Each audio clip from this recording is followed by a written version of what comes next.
chess is not just a game but a beautiful emotion.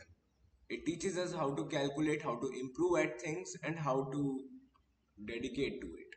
It teaches us pattern recognition and helps us improve at it as well.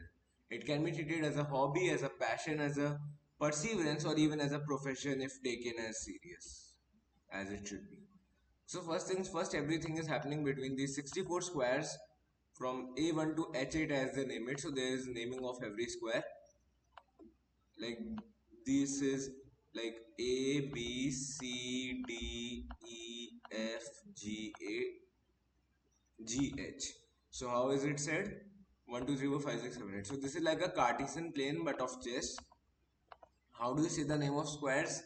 You say them through notations which are like this square will be treated as A1. So you can say like if I move this 2 here, so I can say that I have done a move from the square ABCDE to E2 to E4. So this is a move of pawn to E4.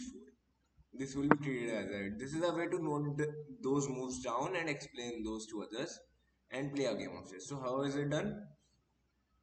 First things first, these are pawns. These are really essential. These are the fighting pieces of the game of chess.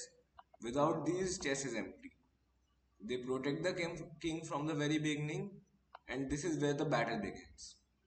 Well, they are really strong. They can move either one step at the first time or two steps. So, like white goes first and black goes next. So, let's just say this and this. So, you have a choice whether you want to play it one square in front or two squares in front. This is a choice which you have. Now, the player gets to decide where he wants to move it. For example, let's say this. Then on next turn, pawns can only move one square again. It's not like they can repeat whatever they were doing. They cannot move two squares after moving once. And it's not like, let's say, instead of this, this is played and this is played. So it's not like black pawn can move over the other pawn. This is known as a blockade when a pawn is blockading the other one. Now, none of these can move in the front because there's one above. Now, would you say can't the white pawn just take it? No, it can't because pawns capture diagonally. This is another rule of chess. When a pawn comes diagonally to the other pawn, it can be captured or taken. So the basic is pawns capture diagonally and they move towards the front. So it's not like you can capture this pawn, but if a pawn is over here, you can capture it here. Now there's another really specific rule of chess, which is let's say this happens. I'm trying to set that up. Let's just go for some line. Like let's just say this. This is not something I should do in the opening, but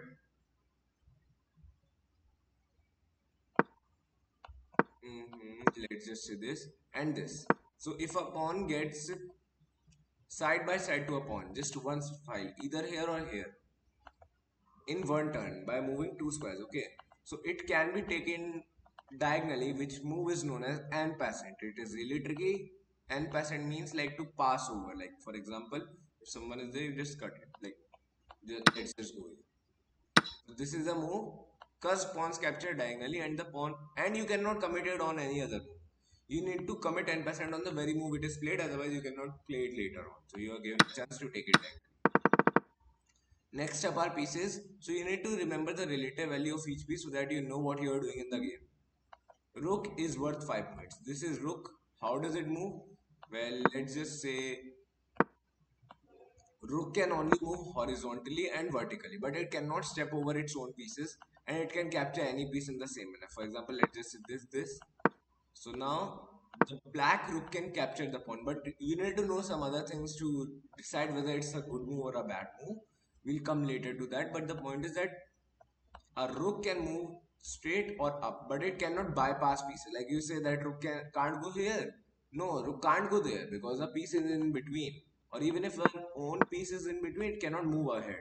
It can go down or here, like latitudinally or longitudinally, either way. But if forbidden by other pieces, it cannot go like here or something like that. It cannot jump over pieces. Okay, that's the most common thing. Let's skip the knight for now because it is a little bit tricky. Let's just say something like this happens. Now bishops. So bishops are diagonal pieces. These can move straight in the diagonal. So diagonal means same color squares. For example, white squares. So the bishop can only move to light squares, okay? Bishop can't go to a dark squares. Of or for example, if this bishop is a dark square bishop, then it can only go to a dark squares. There is no way that this bishop goes to a light square. Whether it being going backwards or let's just say going forward, bishop can do all of that. Bishop captures diagonally as well, so it can take it. But to decide whether this is a good move or bad move, you need to know more of it, which I'll tell later on. And if gone here, let's say bishop can even return to the previous class or move backwards. That's what I want to say. Because many people forget while calculating which is the best move that pieces can go back as well. You need to remember that. Even though that is not a good general tip. But next things next, queen.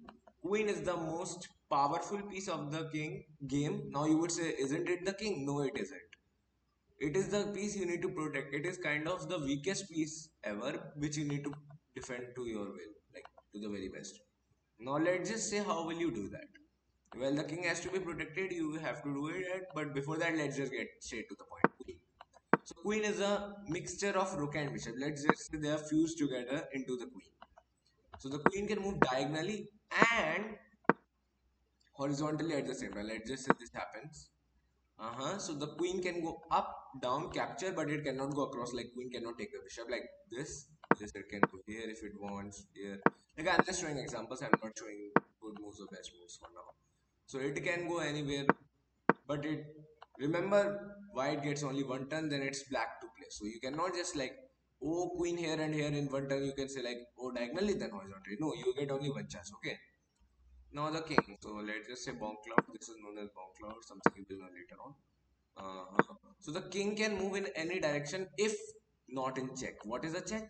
Well, if the king is threatened, it is a check. King cannot put itself in danger because if it goes there, it will.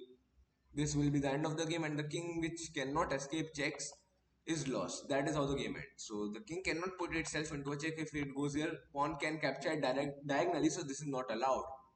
This is a simple rule of chess. You cannot put the king here or here.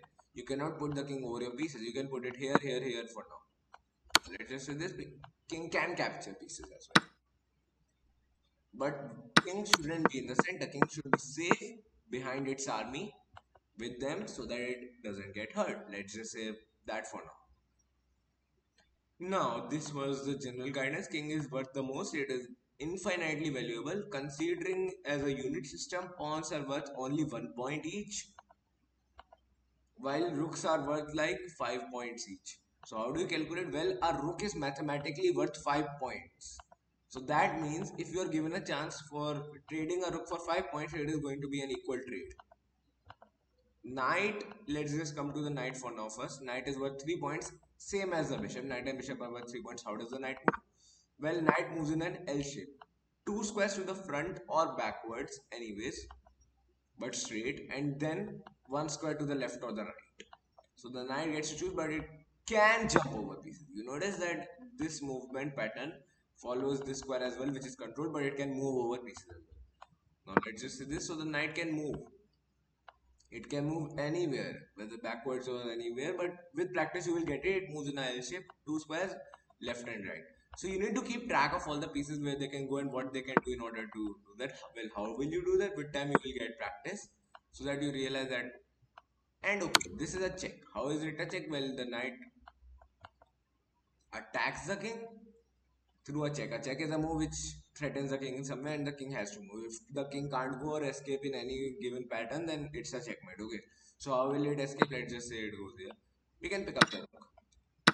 Yeah.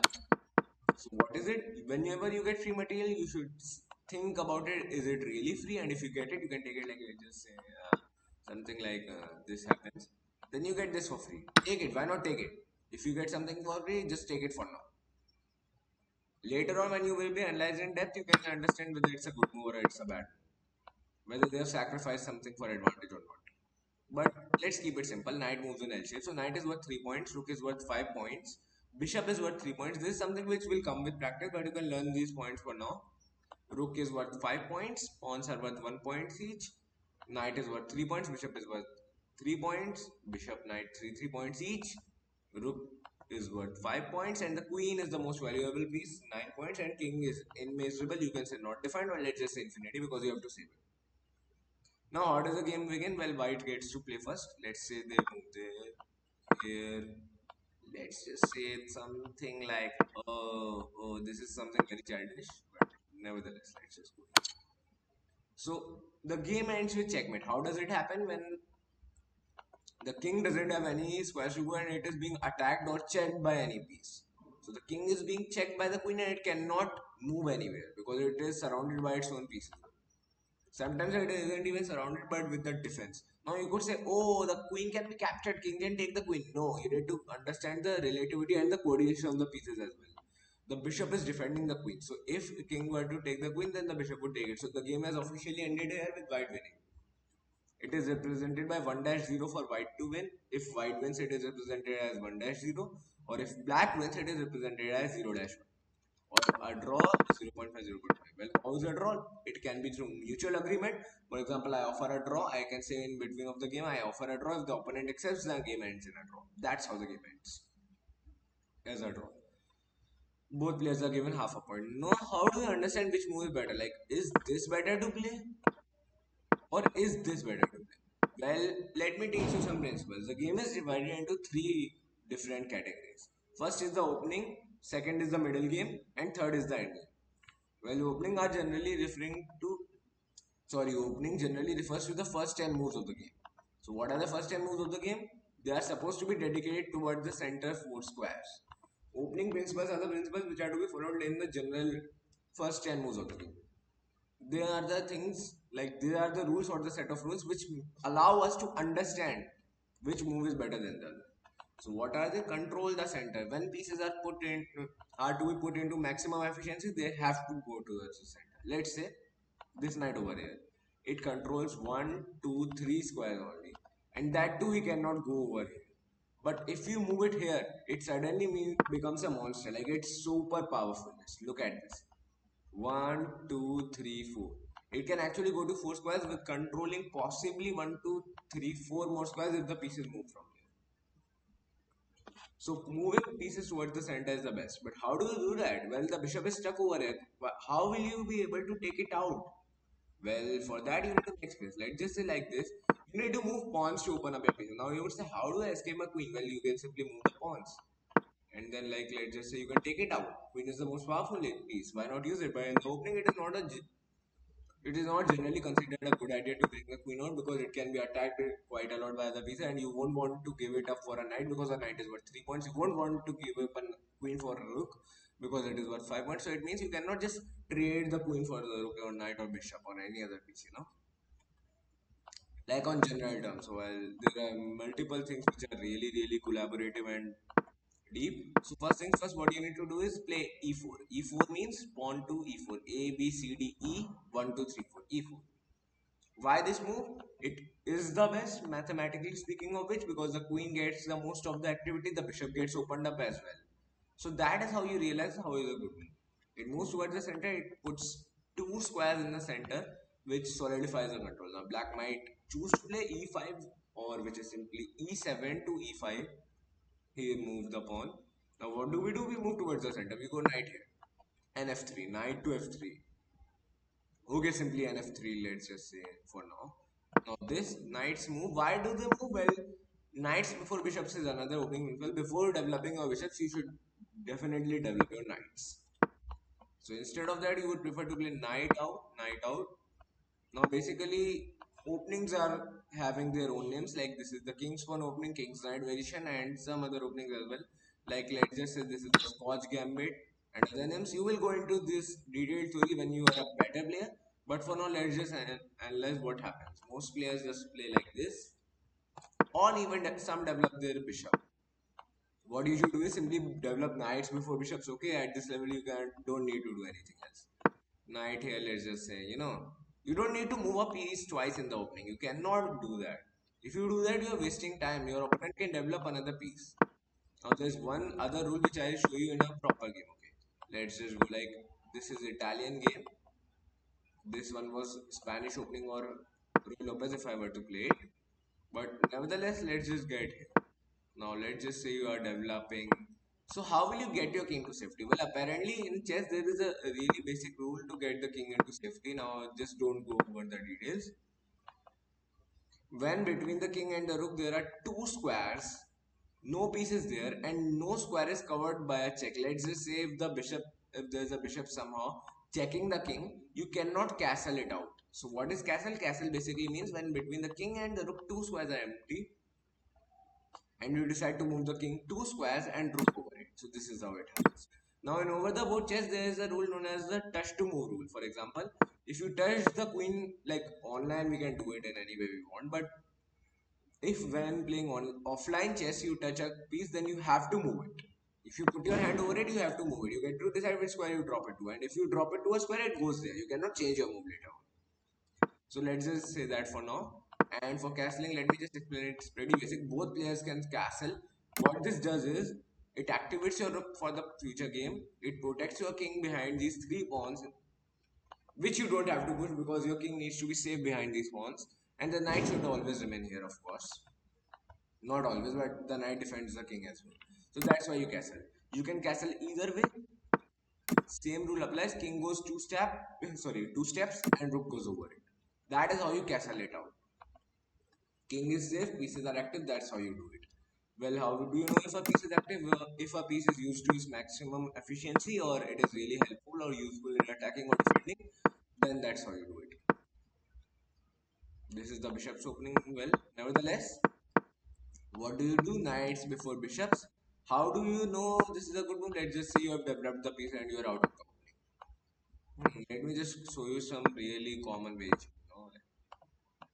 I'm not gonna explain this in depth, but with time you will know all of this through tutorials and whatnot.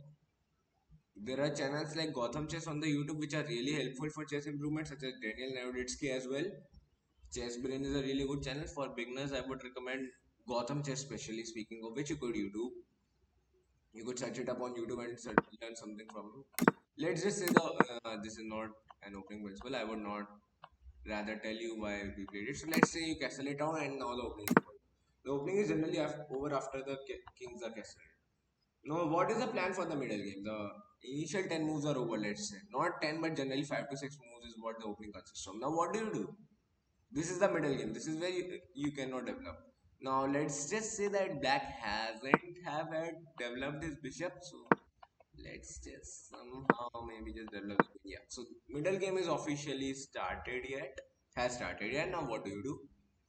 You need to use your pieces to maximum efficiency. How do you calculate? Well, this piece is attacked once by a piece equivalent to its value, 3 points each. So there is no threat. If he takes, I can take back with my queen or with my pawn if I want to. I won't rather explain everything, but these pawns don't have to be moved on a general basis because the king gets exposed and really weak if you want to take it like that. Okay, so you don't have to take. If he takes it, you take back. So how do you calculate? Let's just say this happens. So how do you calculate whether this is a bad move or a good move as black? Well, you do it by mathematically calculating. Like that's just simple. If you take here my one piece, two piece, and three pieces total attack over here, and your two pieces at defend. Whenever you have to trade or offer a trade, you need to ensure that the amount of pieces of your side are always more than the other player. So you need to ensure that, let's just say if I want to play this, then I must ensure that the pieces I am having to defend is always one more, so that I am the one to take at the last, so that I can ensure that the trade favors me the most, or let's just say equalizes at least. That's why you need to do it. Okay. Now let's just say if black pushes this pawn after some random move like this. Let's just say black pushes this pawn. How do you know? Well, I have three attackers and he has two defenders. So what's gonna happen? Boom, boom, boom. He cannot take back suddenly. Because piece value also matters. You cannot just take with the queen and give up your queen. Queen is worth 9 points, remember, and knight is 3. So you need to play carefully. This is the middle game phase. Now let's just keep it simple. Let's just say white found out this move. So pieces are traded. All never trade pieces of equal value until you see some benefit. For example, the queen is getting active because you need to place your pieces towards the center of the board for them to optimize. Rooks on open files is another middle game principle. Or semi-open files. What are open files and semi-open files? Files with no pawns are called open files. This is a semi-open file because one pawn is present over here. Well, how do you convert those? Let's say something like this happens. Okay, so rook towards the center, attacking always. Well, this is a bad move, but nevertheless. because you can go here and attack, and the queen moves and you take the rook. How do you spot it? Tactics. What are tactics? You can do them on chess.com or chess.org. Any of these websites will work perfectly. Just log them. Sorry, just log in over there and just practice lots of it. Okay, so that's how you do it. But yeah, so rook is worth 5 points, so this trade is good for you. That's how you do it.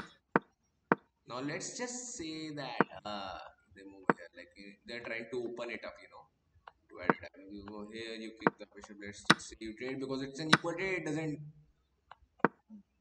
like make you lose. Like let's just say that's a bad move. So let's just say this doubling up. Now you prepare this move. You don't play it immediately because it can be taken. How do you know that? Well, the pawn can take it and the rook opens up. So you need to calculate like that. The rook is attacking the queen. And first things first, they have one, two, three defenders while you have only one defender. You need to have always more defenders to be the one pushing for a trade. Same goes for your opponent, otherwise you win a piece through calculation. So let's just say like you need to optimize your pieces. Like doubling up or tripling up pieces on the same file or rank maximizes them to the most of their potential most of the time. Well, this time it's like kind of a blunder because you fumble that pawn, but nevertheless, that's how the plan goes. Let's just say the endgame arises. Let's just say like oh black's turn. Let's just say this.